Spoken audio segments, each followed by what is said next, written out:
Hola, buenas tardes. Hari Om, Namaste, Hari Krishna, Radhe Hare Radhe, Krishna. Radhe Shyam, Hari Hare Bol, Krishna Srivat. Dwarka Prabhuji, ¿cómo estás? Muy bien, muy ansioso por este programa. Claro, yo también. Muchísimas gracias por su tiempo y Ah, para darnos idea sobre cómo podemos entender la espiritualismo a través de Bhakti y en el hinduismo y también sobre todo cómo podemos mejorar nuestra práctica espiritual a través de devoción y unión con el divinidad. Pero antes de todo, quizás te puedo preguntar para que la gente pueda saber un poquito de ti, si puede decir algo. Bien, mi relación con la conciencia de Krishna empezó en 1983 en Buenos Aires. Allí estaba comenzando un templo en la capital federal, en Buenos Aires, y tenía un amigo que estaba visitando, finalmente se fue a vivir al templo. Y, y bueno, así fue como conocí. Yo al año siguiente me casé y con mi esposa nos fuimos ambos a vivir al templo. Y estuvimos viviendo en Ashram de ISKCON durante 10 años. Estuve también en el templo de la ciudad de Córdoba, en Argentina. Fui presidente de templo ahí, fui presidente de templo en Buenos Aires también. Abrí el templo de Asunción en Paraguay. Y en el 2004 nos mudamos para Barcelona. Y bueno, desde entonces Barcelona se ha vuelto nuestro hogar y este templo nuestra segunda casa. Sí. Desde que lo que dices, yo entiendo que con una edad muy joven ya enteraste de conciencia de Krishna, movimiento Bhakti y también con su esposa. Además, estás diciendo que empezaste a vivir en un templo. ¿Cómo fue toda la experiencia? Primero quiero saber esto. Y segundo, ¿cómo enteraste en primer lugar? Porque en India, incluso siendo yo soy de India, yo no enteré muy claramente sobre estos temas hasta que yo tenía, bueno, al menos un 18, 20 años, ¿no? Entonces, estoy curioso de saber Sí. esto. Bueno, ambos éramos buscadores, ¿no? O sea, Krishna nos juntó, dos personas con el mismo objetivo, con la misma búsqueda espiritual. Y en esa época éramos más practicantes del catolicismo. Pero cuando me invitaron a una charla que iba a dar un swami en la ciudad donde yo vivía, en San Miguel, y ahí pude comprar un Bhagavad Gita. Y claro, cuando empecé a leer el Bhagavad Gita y empecé a conocer más la filosofía, me di cuenta de que ahí encontré muchas respuestas de temas, de cosas que yo estaba buscando. Si bien tenía una práctica espiritual fuerte, pero realicé de que esta era mi camino, este era mi camino. Y yo empecé a ir al templo, luego quien era mi novia en ese momento comenzó a acompañarme, y al año siguiente ella tenía muchos problemas con la familia, que no querían que visitara el templo, no querían que fuera vegetariana, etcétera. Así que decidimos casarnos para poder aislarla un poco de ese entorno.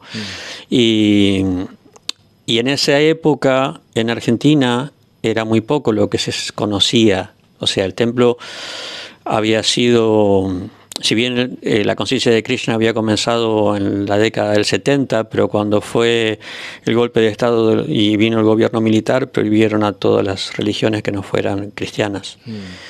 Entonces se cerró el templo, y recién en 1983, cuando volvió la democracia, los devotos pudieron nuevamente abrir la prédica. Entonces recién estaba comenzando, no había mucha literatura, no había muchos devotos tampoco, y era todo muy nuevo, o sea, los pocos devotos que había eran muy jóvenes, muy inexpertos. Afortunadamente teníamos un discípulo de Prabhupada ahí, Kaivalya Prabhu, y un sannyasi, Bhakti-Bhujan Swami, que eran nuestros guías, ¿no? Quienes nos enseñaron prácticamente desde cero todo. Y ahí aprendimos a cantar, a leer el sánscrito y la filosofía y a cocinar, etcétera. Todo prácticamente fue como empezar una vida nueva, completamente. Entonces nos dimos cuenta con mi esposa de que para poder hacerlo bien necesitábamos vivir en el templo, que no era suficiente ir una vez por semana. Yo solía ir los fines de semana, me quedaba a dormir en el templo, que el programa, como lo queríamos hacer, tenía que ser mucho más intenso. Entonces, en principio nos quedamos supuestamente por 6 meses. Pero se alargaron los 6 meses. Terminaron siendo 10 años porque fue encontrar mi lugar, ¿no? Tanto para mí como para mi esposa. Entonces, desde entonces siempre he tenido un gran apego por los libros de Prabhupada, por la filosofía. De hecho, cuando decidimos formar una familia, tener hijos y salimos del templo para tener nuestra casa, yo comencé la carrera de estudios orientales en la Universidad del Salvador para ampliar, profundizar un poco más de una manera académica en el conocimiento del hinduismo y no limitarme solo a lo que es nuestra tradición. Así que hice la licenciatura en estudios orientales, comencé a dar clases ahí en esa universidad y en el 2004 nos vinimos para acá. Y actualmente estoy dando clases de hinduismo en el ISCREP, en el Instituto de Ciencias Religiosas de Barcelona. Y bueno, siempre me mantengo investigando, buscando, ¿no? También doy clases en el Instituto Bhaktivedanta de estudios, en fin, eso es. Pero Krishna siempre me ha ligado a la administración, entonces, bueno, eso es. No, verdaderamente estoy muy orgulloso de ti, de conocerte, y también desde la época que estaba en Argentina con tanta problema en seguir una religión de Oriente, y aún así has puesto todo y ya sabías tu camino, entonces elegido de vivir, casarse con su novia y elegido de vivir en un templo que no es fácil, que luego seguro entonces, bueno, tiene su buena partes también, pero aún así hay mucho trabajo de un lado. Entonces, sé que tenemos que ahora hablar más sobre la filosofía y Bhakti, pero tengo una última pregunta. Sobre ti. ¿Cómo crees que todo esto has podido mejorar en tu carrera profesional, personal? ¿Cómo ha podido? Tú me dijiste que has hecho cosas académicas, y ahora estás siendo un profesor en Barcelona, en la universidad.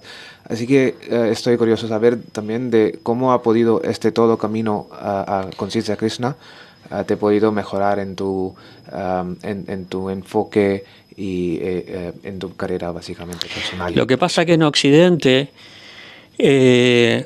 académicamente, el estudio del hinduismo es muy teórico, no es práctico. Es diferente que en India, ya hay una cultura, ya hay una práctica, hay una experiencia. Entonces, cuando yo comencé a estudiar, ya tenía muchísima experiencia de vida. Y más allá de que había aspectos técnicos que conocía, como la pronunciación del sánscrito, que bueno, en Argentina eso no era muy conocido y no era muy apreciado, o sea, podían pronunciar los nombres de cualquier manera, pero cuando mis profesores vieron lo que yo sabía, me reconocieron eso, de que yo tenía la experiencia de lo que ellos habían leído.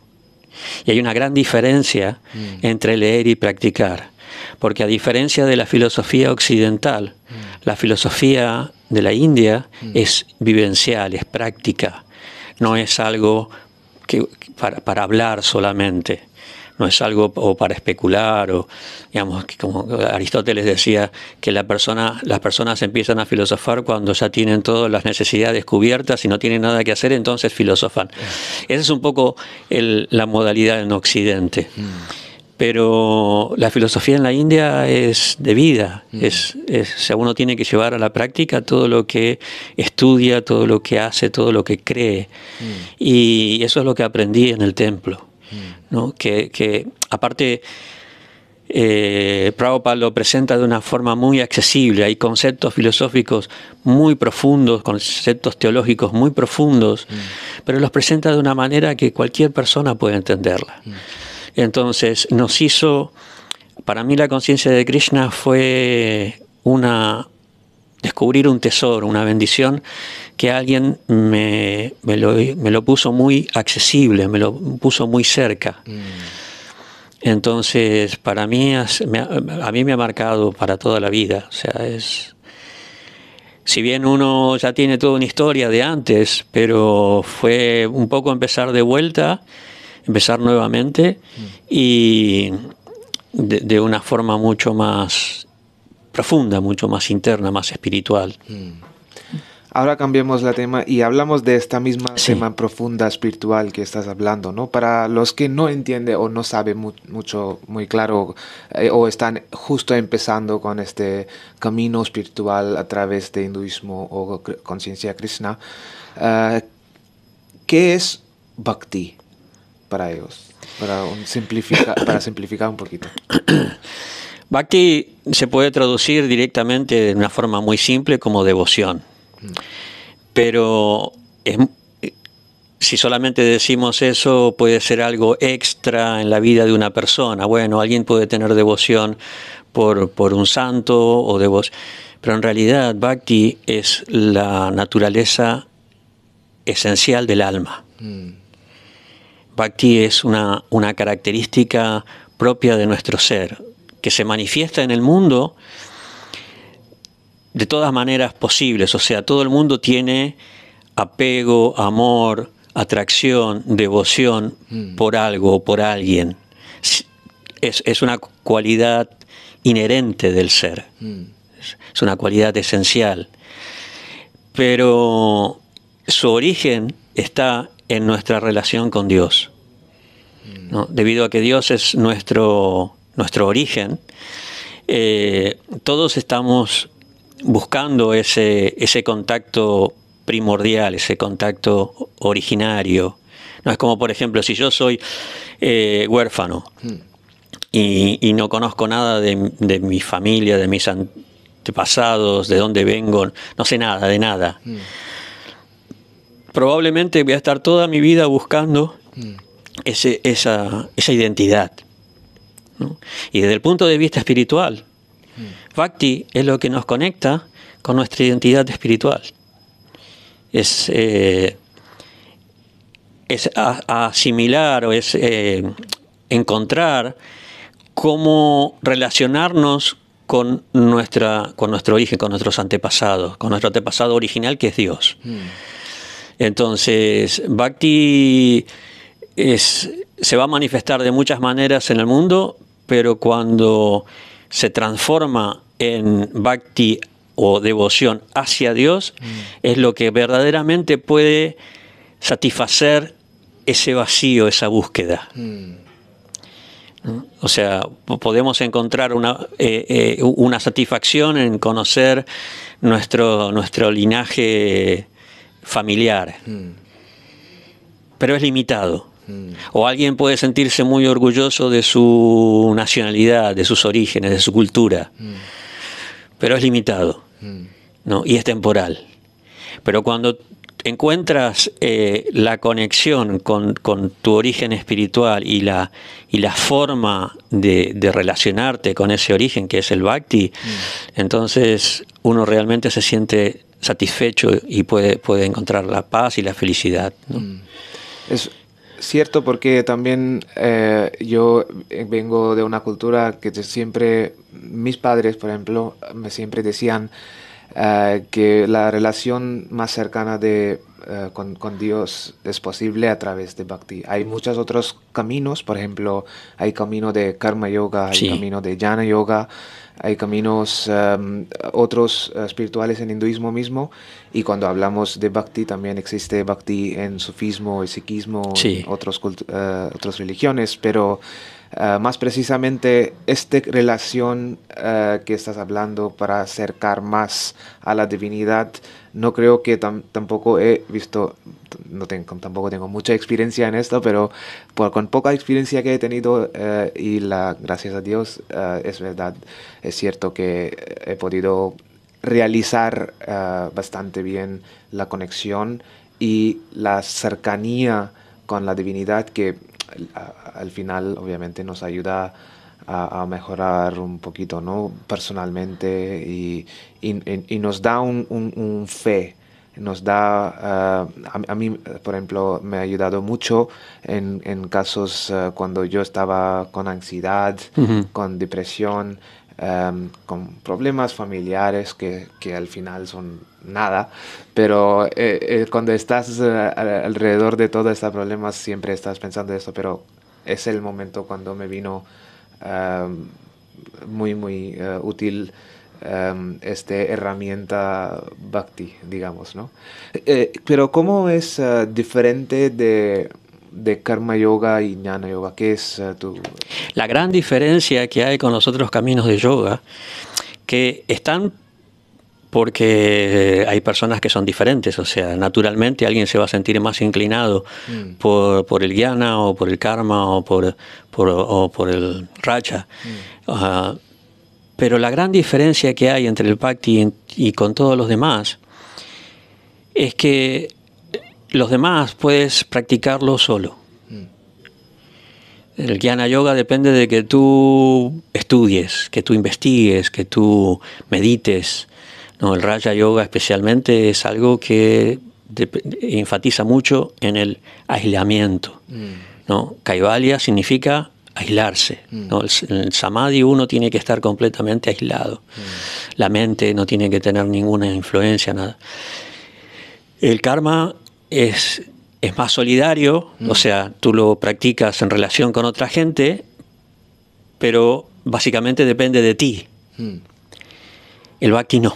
mm, El bhakti es algo que tú tienes que practicar y dependes en tu relación con Dios. mm, Entonces yo siempre digo que el bhakti es un camino, es un trabajo en equipo.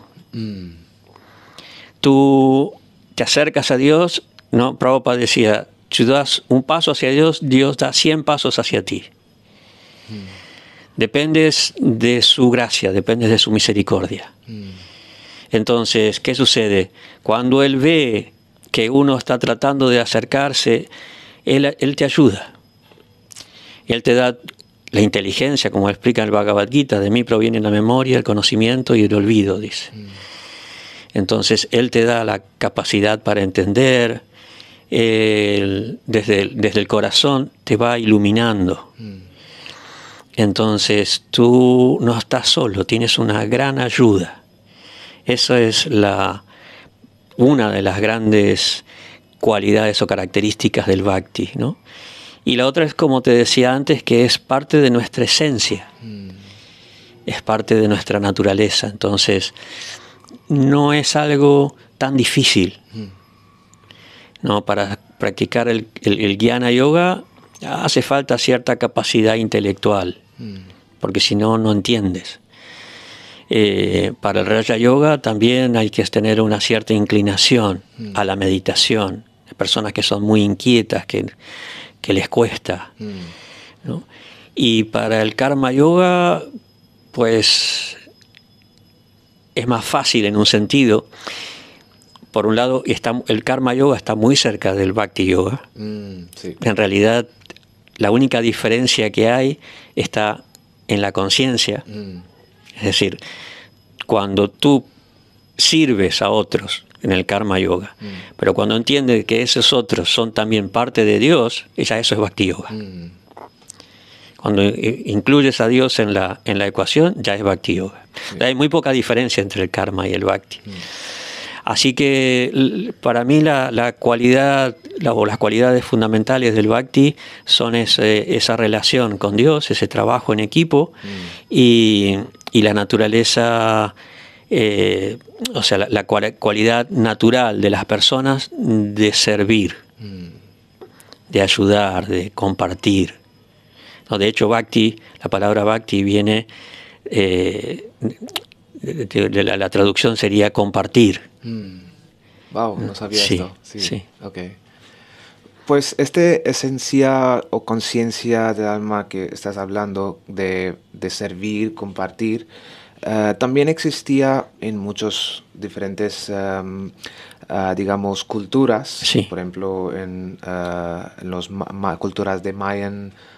Sí, los mayas en Américas, México. Sí. Exacto. Pero en esta disciplina con hinduismo y con las mantras sánscrito, ¿cuál es el origen? ¿Cuándo podemos decir que estaba descubierto de esta manera de disfrutar esta conciencia y compartir y servir para... Bueno, es algo eterno, y podemos encontrarlo en las literaturas más antiguas. O sea, ya en el Rig Veda encontramos mucho Bhakti. De una forma más ritualista, de una forma más ortodoxa, ¿no? Pero ya hay mucha devoción a los devas y en algunos casos a Vishnu. Después, en los Satapatha Brahmanas, o sea, la continuación de la literatura que continúa también. Pero eso lo vamos a encontrar más en los Puranas. En los Puranas es donde, en algunos Upanishads, como la Shveta-Svatara Upanishad, hay algo de Bhakti, pero eso tiene más que ver con el Jnana Yoga. Pero en los Puranas, y por supuesto en el Mahabharata y en el Ramayana, es donde el Bhakti se manifiesta plenamente. Entonces siempre ha habido gente que, inspirados por estas literaturas, practicaron la devoción. Pero donde los movimientos devocionales, ya como instituciones, como sampradayas, como líneas, comenzaron a desarrollarse, bueno, las fechas en la cultura de la India siempre son discutidas, pero digamos que a partir del siglo V, VI, ¿no? Comienzan con por ejemplo, los Alvars, ¿no? Hay quienes dan fechas mucho más antiguas para los primeros Alvars. Pero con los Alvars ya se volvió algo más abierto, más amplio. ¿Por qué? Porque rompían con el tema, por ejemplo, de las castas, las clases sociales, con muchas limitaciones en cuanto a quién lo podía practicar. O sea, en una época en la que, por un lado, tenías una cultura muy rígida, muy ortodoxa, muy rígida. Por otro lado, tenías una influencia del budismo muy grande en la India, ¿no? De repente aparecieron estas personas, hicieron llegar la espiritualidad, una espiritualidad teísta, ¿no? Porque en el budismo no ibas a encontrar esa relación con Dios, ¿no? Una espiritualidad teísta al alcance de todas las personas, sin distinciones, ¿no? Por eso todas las diferentes tradiciones que se fueron originando a partir de ahí, ¿no? De Ramanuja, de Madhvacharya, de Sri Chaitanya, de Vallabha, de todos, Nimbarka, ¿no? Y también en los Nayanars, los santos shivaitas también, hicieron que se abriera una espiritualidad de muy alto nivel. No era simplemente una cuestión de popular, de supersticiones, todas estas corrientes desarrollaron aspectos filosóficos y teológicos muy sofisticados, muy elevados, y lo acercaron a toda la gente, a todo el mundo. Entonces, a partir de ahí comienzan a desarrollarse diferentes corrientes, que todas tienen esa característica, que no hacen diferencias de clases y acercan a Dios a todas las personas. Y yo creo que es algo relevante incluso hoy en día en Occidente, ¿no? En Occidente la gente, mucha gente está decepcionada con la religión, con nuestras tradiciones religiosas, están cuestionadas, ¿no? Las tradiciones judío-cristianas, el cristianismo, el judaísmo, el islam, son muy cuestionadas, ¿no? Tanto a nivel científico, académico, social, ¿no? Entonces la gente se ha alejado mucho de la práctica de la religión y ha encontrado muchas veces en las tradiciones orientales un refugio, ya sea en el taoísmo, en el budismo y en el hinduismo. Y todos los movimientos de kirtan que están creciendo cada vez más es una muestra de ello, porque el yoga ya es algo popular en todas partes, ¿no? Ya nadie va a cuestionar la práctica de yoga, ¿sí? Pero el yoga ahora está incorporando el kirtan. Y eso es una manifestación de espiritualidad. Porque algo que hace unos años, hace unas décadas, querían dejar en claro que el yoga no es una religión, que el yoga no tiene nada que ver con religión, ¿sí? Entonces así lo puede practicar todo el mundo. Pero el kirtan ya tiene un elemento espiritual muy grande, muy fuerte. Entonces, este kirtan, este bhakti, esta forma de bhakti, está llegando a todo el mundo, sin diferencias de clase. Lo mismo que pasaba en la India en esa época, antes de todos esos acharyas, o a lo largo de sus vidas, ¿no?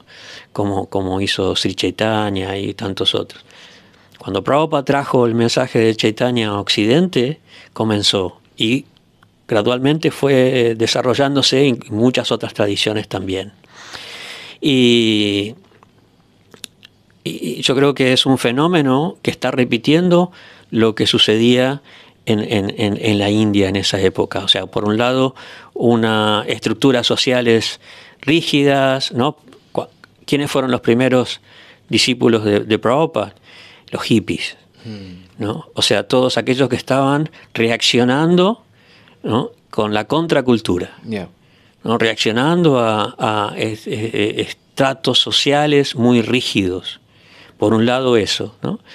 Y por otro lado una apertura para todo el mundo, ¿no? Acercar la espiritualidad sin tener que estar sujeto a rituales. Sin tener los dogmas. Exactamente. Entonces yo creo que ese fenómeno que pasó en la India se está repitiendo en Occidente. Realmente me pongo piel de gallina escuchando todas estas historias, de verdad. Y no por repetir mis credenciales hindú, pero lo que estás diciendo de que la población está saliendo más y más lejos de la religión, al menos aquí en Occidente, es 100% lo mismo en India, desde que lo veo.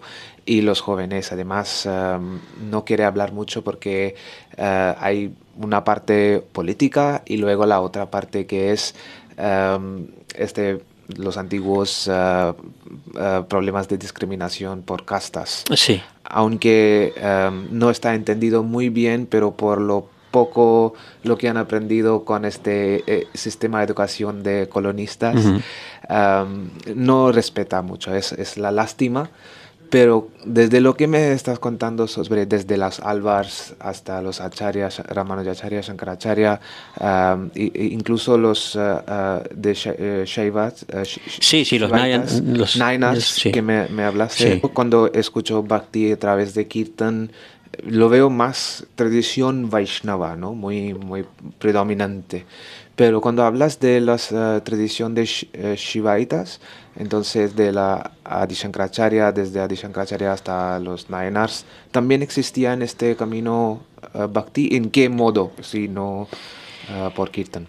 Lo que pasa es que Shankara lo que él entendió es que era algo necesario para la gente. Si bien no estaba muy acorde con su filosofía, él se dio cuenta de que porque su Paranguru, el guru de su guru, Gaudapada, era mucho más radical en su posición de impersonal, de que Dios en realidad es una manifestación en el mundo material, que en realidad la realidad es el Brahman impersonal. Gaudapada fue muy estricto con eso, limitó mucho a que uno tiene que alcanzar.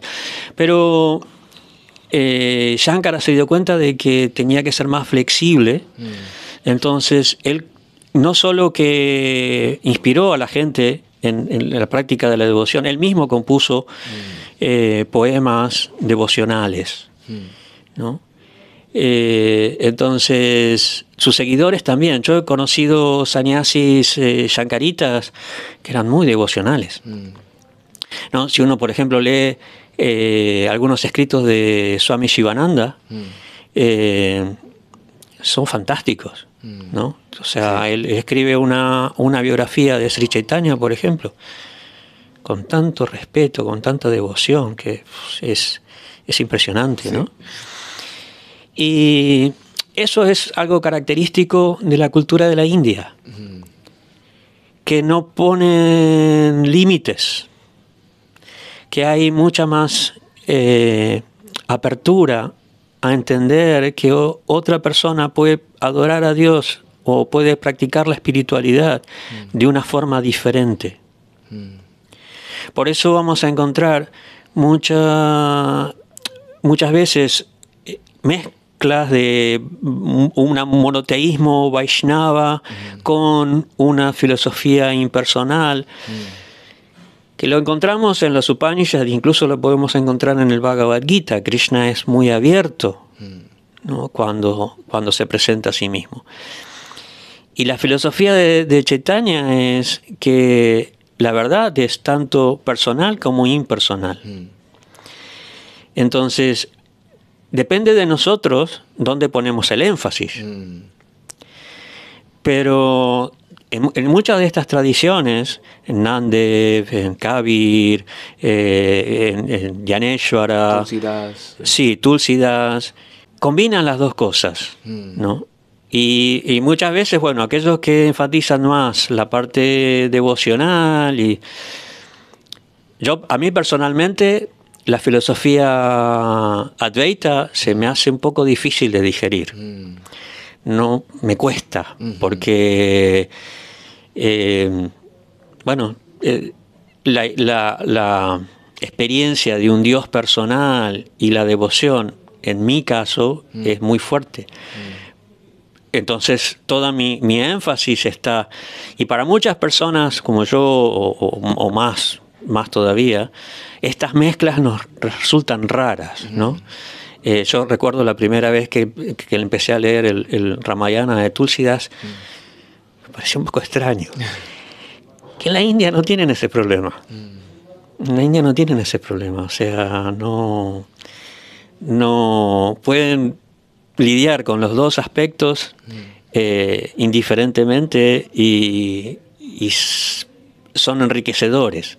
Es como si de repente yo te dijera, bueno, tú eres musulmán y tus principios son estos, yo soy Vaishnava, mis principios son estos y no podemos compartir, no encajar. Sí. Eso, a ver, casi no hay, en la India casi no existe eso. Yeah. O sea, sí ha habido problemas, pero muchas veces han sido problemas creados políticamente. Pero los conflictos religiosos en la India son raros a lo largo de su historia. En una historia tan larga y con tanta diversidad, son muy raros. Sí. Son muy pocos. En cambio, Occidente está, incluso dentro de las mismas religiones, tienen muchos conflictos. Las guerras de 100 años, guerras de 30 años, las guerras que se han pasado en Europa por conflictos, supuestos conflictos religiosos, porque en realidad son todos políticos, pero supuestos conflictos religiosos son muchos.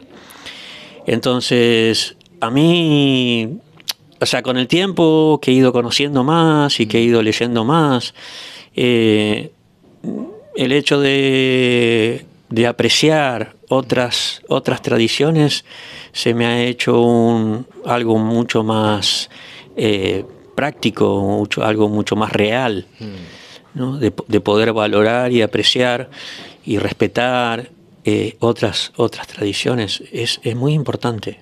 Todo me está saliendo como un light bulb. No sé cómo se dice en español, pero es cierto que desde que yo estaba niño, siempre, aunque vengo de una familia muy estricto, conservativo, ortodoxo, hindú, pero yo siempre estaba consciente de respetar a las otras religiones, otras culturas, otras tradiciones, y eso es porque viene desde el aprendizaje, viene en el enseñanzas.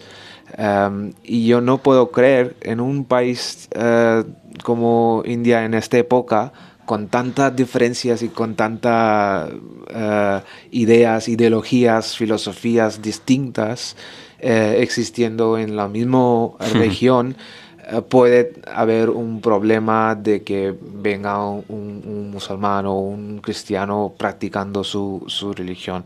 Y ahora sí veo más problemas, creo que también es porque algo exportado, claro, la problema religiones exportado a India, y obviamente la política, como lo he dicho antes. Y por esa razón más y más los jóvenes no quieren hablar, pero incluso eso es una de las razones por qué estamos hablando, porque así podemos avisar o enseñar a la población y a los jóvenes, especialmente las nuevas generaciones, que puedan enterar un poquito más de la esencia y la conciencia de Krishna, de Bhakti, y por qué estamos tan buscadores y queremos estar en esta constante relación cercana con divinidad. Bueno, hablando de esto, ahora llegamos a la parte más interesante para mí. Hablaste de muchos nombres sí, que me gustan mucho, los santos, como desde Chaitanya Mahaprabhu, Madhvacharya, Ramanujacharya obviamente, pero luego también Namdev, Tukaram, Tulsidas, Vyas, y diferentes otros autores de poemas más famosas como Jayadev Goswami. Y todos ellos, entiendo que sería difícil hablar de historia y su vida de cada uno, pero qué es lo que atrae a nosotros todos y qué es lo que entendimos desde su vida y desde todo su servicio, ¿no? Han sido todas personalidades que han tenido una experiencia religiosa, una experiencia con Dios, que han sentido en un momento de sus vidas una revelación y se han acercado. Entonces, en la experiencia de esa revelación quisieron transmitirla y la han transmitido, ¿no? Como por ejemplo Tukaram a través de los Abhangas, a Chaitanya a través de los kirtans, y así diferentes, de acuerdo a su tradición, de acuerdo a la experiencia espiritual que tuvieron, fueron transmitiéndola, contagiándola a otras personas, ¿no? Es muy importante entender que cada uno de ellos ha sido también producto de una época, ¿no? Personas como Nanded, como Kabir, quisieron establecer una armonía entre el Islam y las tradiciones hindúes, ¿no? Guru Nanak, ¿no? Quisieron encontrar puntos en común para terminar con los problemas religiosos y las guerras religiosas o los conflictos, ¿no? Y ellos adaptaron su prédica, ¿no? También con el tema de las castas, ¿no? Adaptaron su poesía muchas veces, porque la mayoría de ellos fueron grandes poetas también. Sí. Por un lado, transmitiendo una experiencia religiosa directa con Krishna o con Dios, y por otro lado, acercándola a toda la población indiferentemente, indiscriminadamente, y por otro lado, también de acuerdo a las circunstancias que estaban viviendo, de crear una sociedad mucho más armoniosa, ¿no? Entonces, es importante entender que cada uno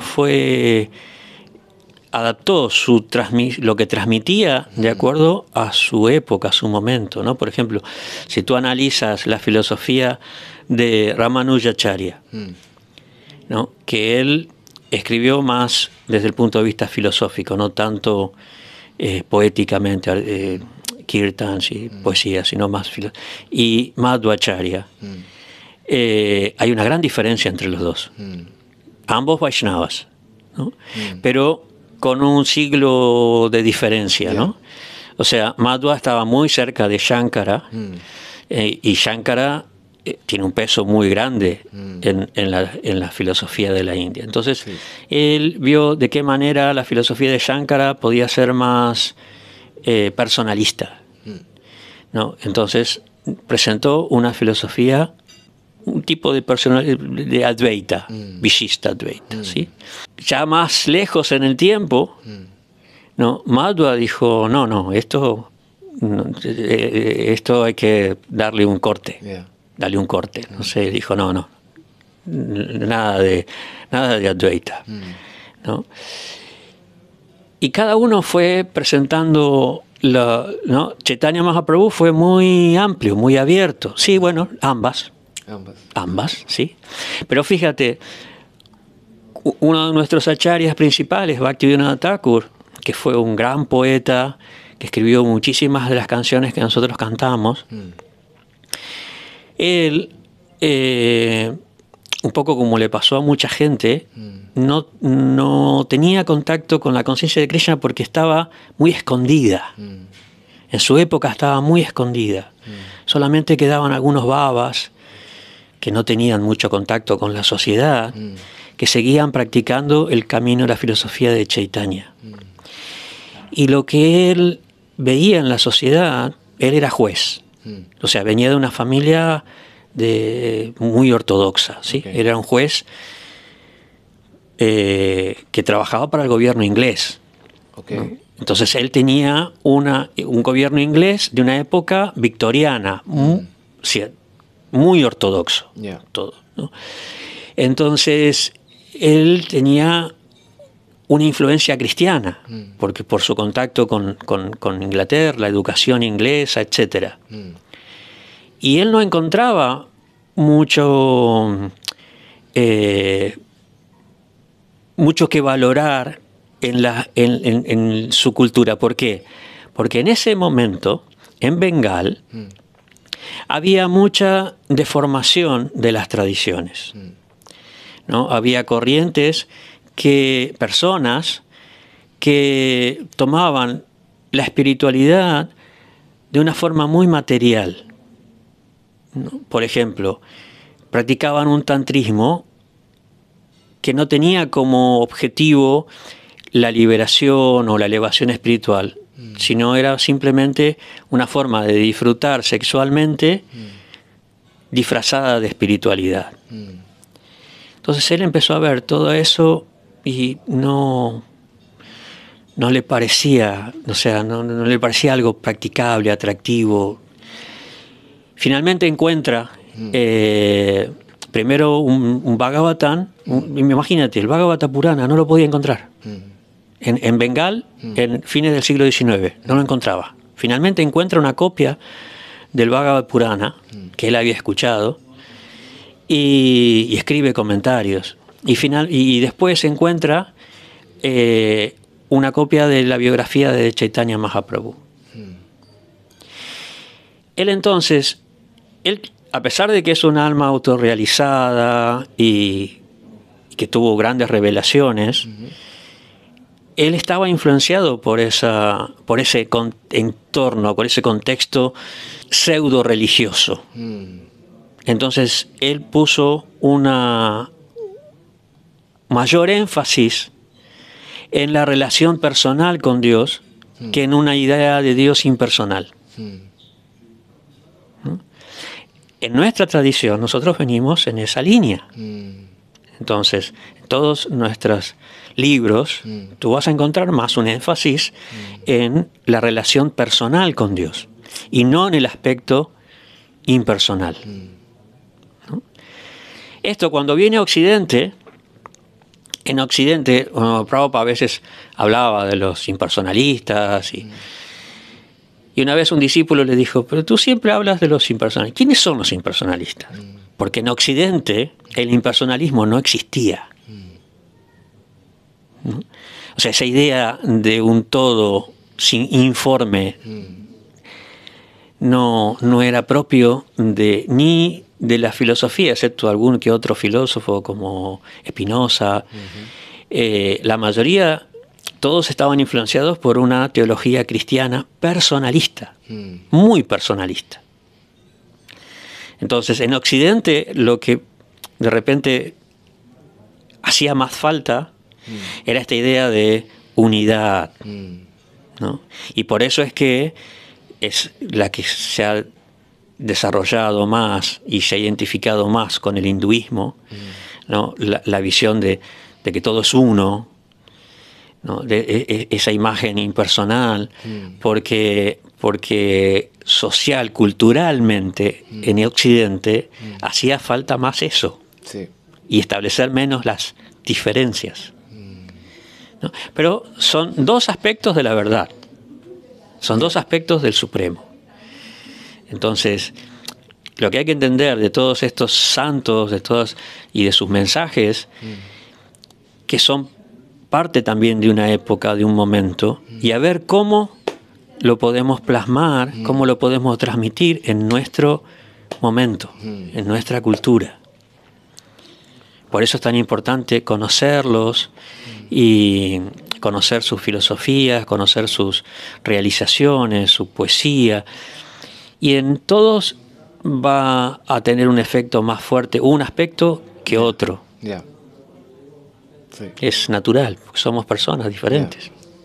Wow, esta conversación estoy disfrutando muchísimo porque no sé de los otros que están viendo, pero la verdad, usted me está llevando a un viaje donde estoy viviendo en la época de los Mahaswamis y estos santos, y a mí siempre me ha gustado escuchar las historias y siempre me ha traído estas personas que han tenido esta revelación, ¿no?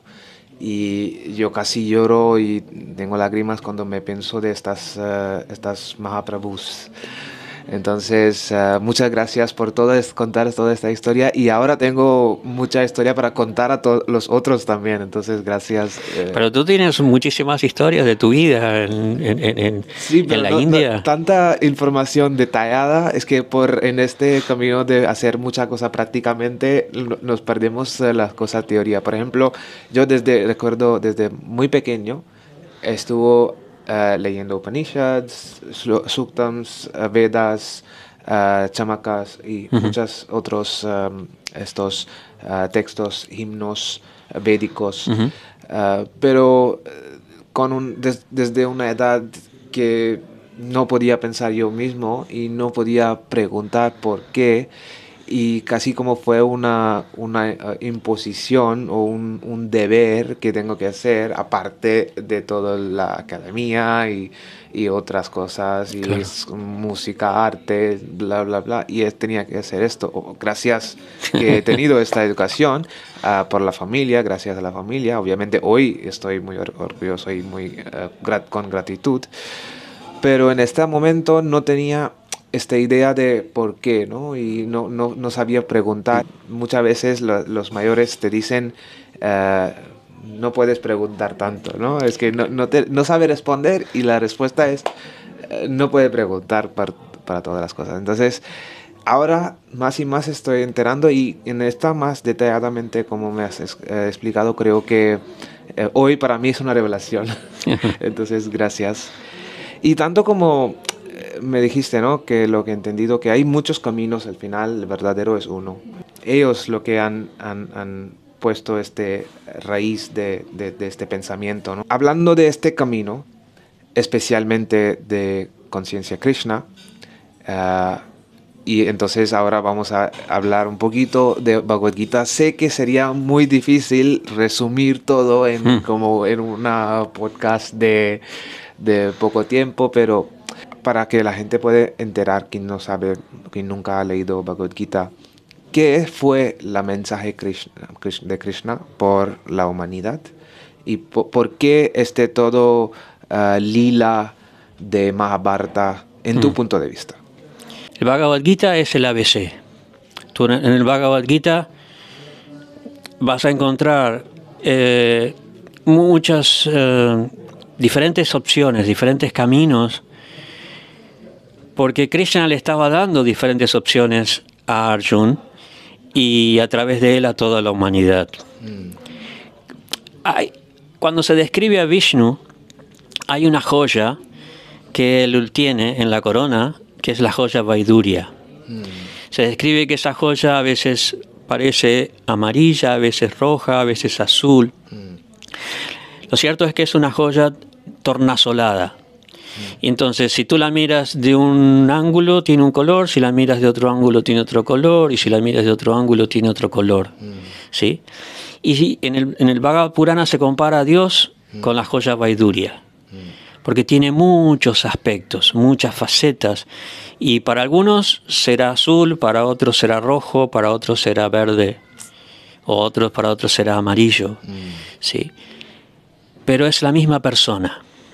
Entonces, en el Bhagavad Gita, Krishna se presenta dando diferentes opciones, porque él tiene muchos aspectos que nosotros podemos apreciar. Y como te decía antes, como cada uno es diferente, ¿no? Y cada uno se va a sentir atraído a algún aspecto distinto, entonces Krishna le dice, como que le presenta a Arjuna, bueno, mira, estos son los caminos que tú puedes seguir, ¿no? Incluso en el capítulo 12 es muy claro. En un momento le dice, tú tienes que estar siempre consciente de mí, adorarme, pero si no puedes hacer esto, si no puedes estar tan consciente de mí, puedes seguir el principio de sadhana, o sea, la práctica diaria, la práctica rutinaria que te va a llevar en un momento a este grado de conciencia de Krishna, conciencia espiritual. Pero si no puedes hacer esto, entonces puedes trabajar para mí, ¿no? Es otra forma de bhakti, ¿no? Pero si por alguna razón no puedes trabajar para mí, puedes trabajar para los demás renunciando al fruto de tu trabajo, karma yoga. Pero si no puedes renunciar a tu trabajo, entonces puedes cultivar el conocimiento, jnana yoga. Wow. ¿No? O sea, en el capítulo 12, en 4 o 5 versos, ¿no? Krishna le da muchas alternativas a Arjuna. Y el Bhagavad Gita, de una forma muy simple, porque era una conversación entre dos amigos en un tiempo muy limitado, ¿no? O sea, situémonos un poquito en el campo de batalla de Kurukshetra, ¿no? Tenían a todo el ejército enemigo enfrente, a todo el ejército de ellos atrás, ellos estaban en el medio, ya habían sonado las caracolas, ya te habían dado la orden de partida, y de repente Arjuna dice, no, momento, ¿no? Quiero ver esto, y cuando ve le surgen todas las dudas, etc., ¿no? O sea, no había mucho tiempo para hablar mucha filosofía.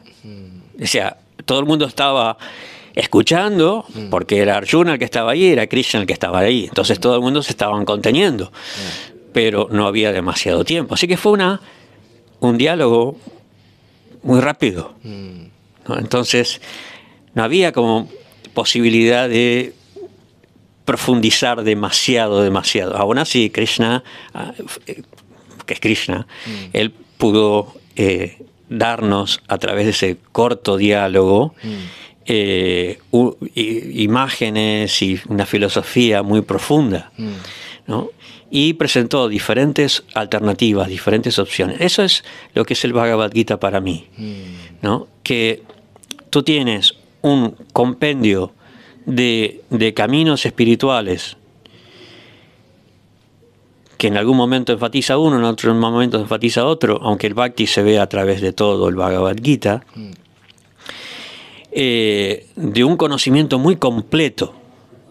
Quizás, bueno, por eso es que después hubo otros Gita, el Uddhava Gita, ¿no? Krishna volvió a hablarle a Arjuna, Krishna volvió, o sea, tuvo que profundizar después en algunos temas, y hay mucha más literatura, ¿no?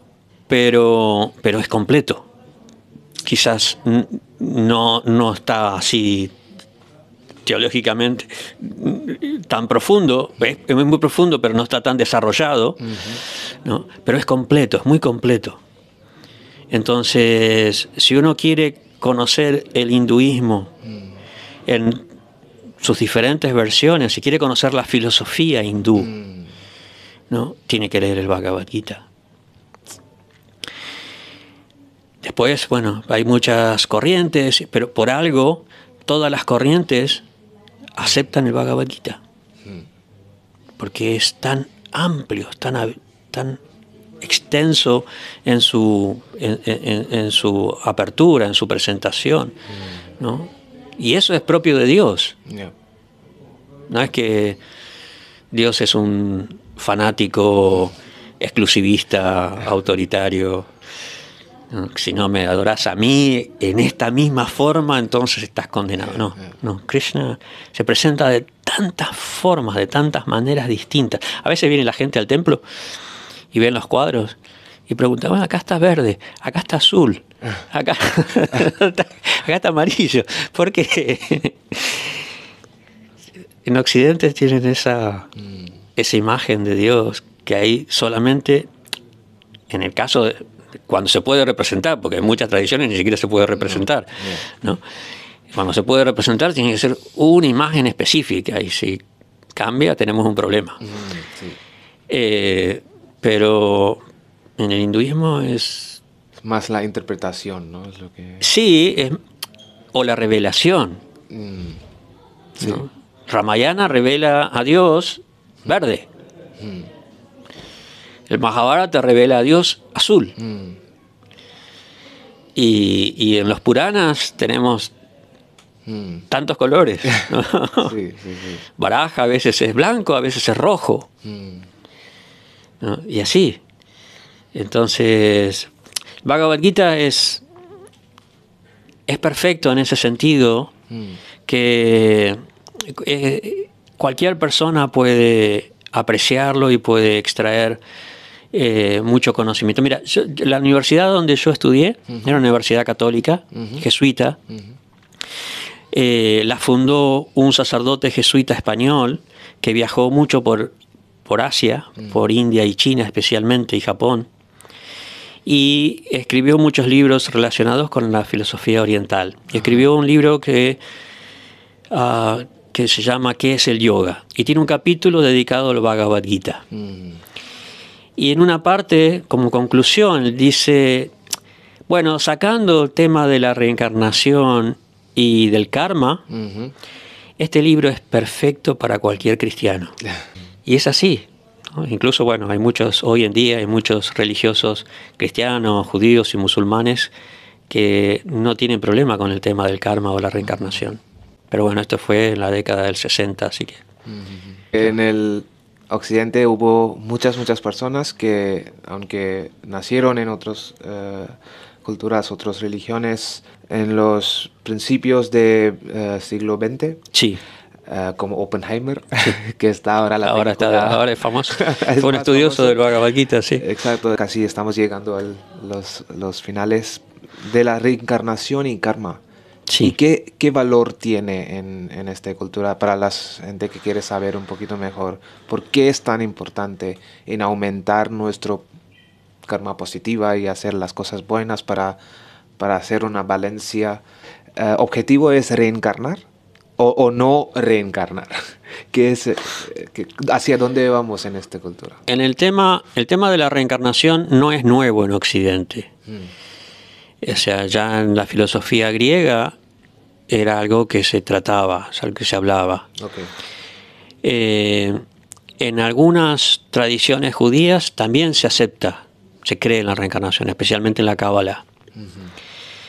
Entonces no es un tema tan extraño. Obviamente en el cristianismo no prosperó, a pesar que en sus comienzos sí había algunos que lo apoyaban.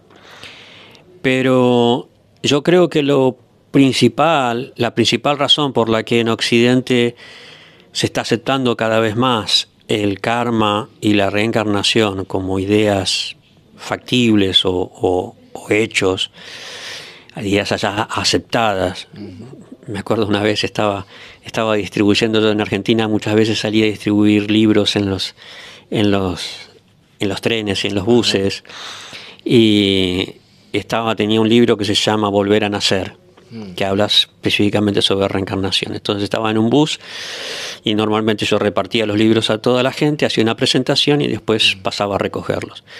Y lo dejaba en todos los asientos. Si había dos monjas en un asiento, se los dejo a las dos, como a todo el mundo, y sigo, hago la presentación y vuelvo.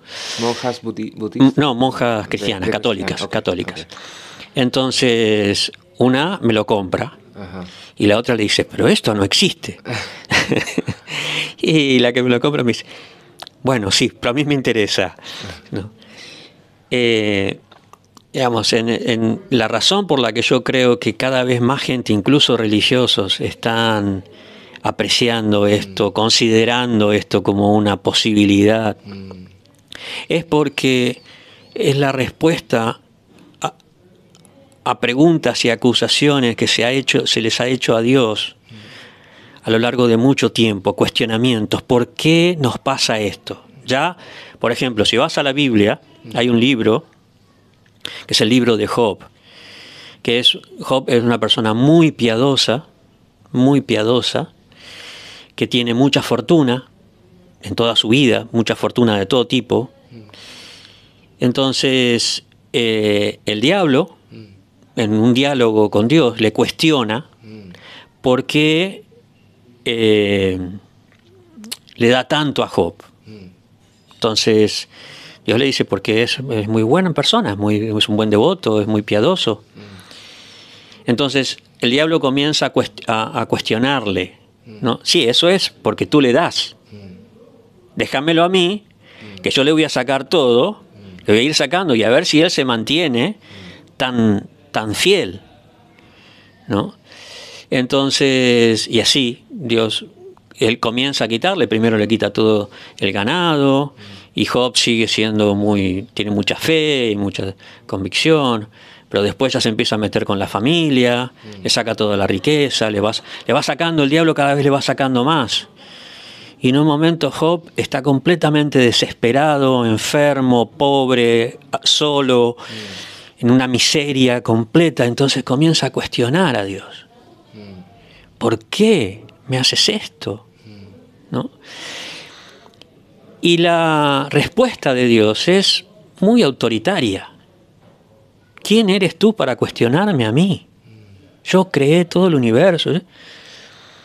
Entonces, esa visión, ese enfoque, ha hecho mucho daño a la sociedad, ¿no? ¿Por qué hay guerras?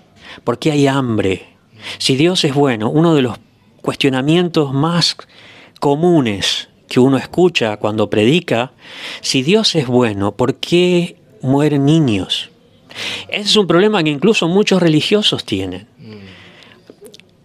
Muchas crisis de fe que se dan en sacerdotes o en monjas vienen por esto, porque son personas que vienen escuchando, por ejemplo, las confesiones, los problemas, las miserias de la gente buena, ¿no? Hay un libro de un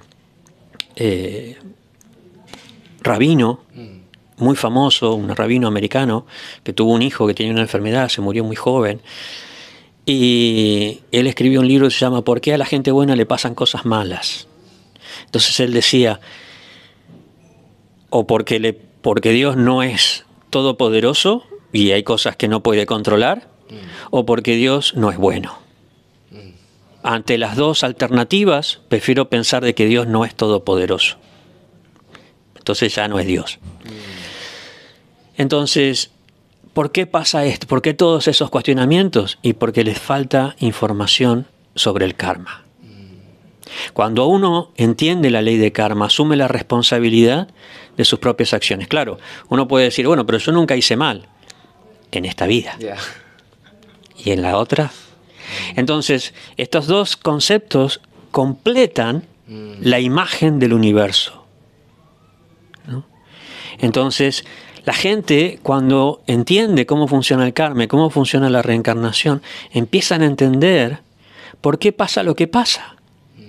O sea, de repente la idea de Dios y del universo y del mal en el mundo, que es un cuestionamiento a lo largo de toda la historia, ¿por qué existe el mal? ¿No? Cuando uno entiende el karma y la reencarnación, de repente se entiende todo. Y por eso es que la gente está aceptando cada vez más, incluso en miembros de otras religiones, están aceptando cada vez más el concepto de karma y de reencarnación, porque de esa manera pueden explicar. Ahí encuentran una respuesta. Una respuesta tan clara y tan directa. Creo que cualquier sacerdote, monja de otras culturas que no se creen, después de escuchar a vos, seguro van a creer a partir de ahora. Gracias. Tan claro. Muchísimas gracias, de verdad. Gracias. Pues con esto ya estamos casi acabando, pero quiero decir que es el mes de agosto, que significa que Janmashtami está muy cerca. Y entonces seguro hay algo preparado, planeado en el Templo de Barcelona para Janmashtami. Este año, como los 2 años anteriores, lo vamos a celebrar en el templo. Aunque es un lugar no muy grande, pequeño, y vamos a tratar de acoger a todas las personas que vengan con un corazón muy grande, abierto. Pero sí, bueno, las cosas se han complicado y finalmente hemos decidido hacerlo aquí. En los otros 2 años, en realidad, ha estado bastante bien la festividad aquí en el templo. Es el 7 de septiembre, el jueves 7 de septiembre. El horario todavía no lo hemos hecho, pero va a ser un programa largo, probablemente a lo largo de toda la tarde hasta la noche.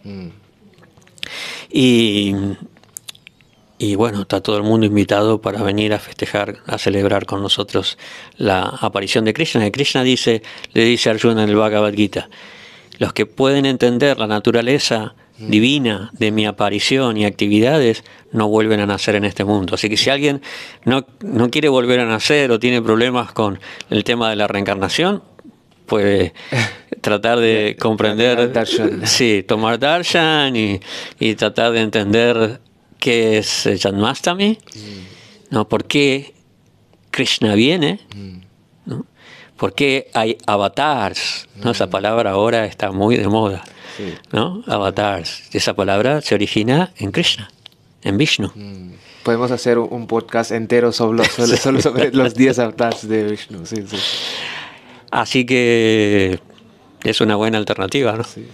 Y si ya llegaste hasta ahora en el vídeo, también quiero aprovechar de que vamos a celebrar el Kirtan Bhakti Festival, la 3ª edición, justo la semana siguiente de Janmashtami, también en Barcelona, en Torre Llusana. Yo te agradezco muchísimo que cambiara la fecha, porque originalmente iba a ser 2 días después de Janmashtami. Y yo le dije a Srivas, pero 2 días después de Janmashtami nosotros vamos a estar completamente sin restos físicos. Ya sabes que el Krishna, que no es yo, sino la Krishna quería. La verdad es que es un evento muy importante porque ustedes todos los que participan en la organización y en la realización del Bhakti Fest lo hacen con mucha devoción, de una manera completamente desinteresada, con mucho amor, están dando lo mejor para realizar este festival. Y no es algo que se encuentre muchas veces, o sea, un festival que está abierto para todas las personas, que es gratis, que todo el mundo, que es benéfico, que no es lucrativo.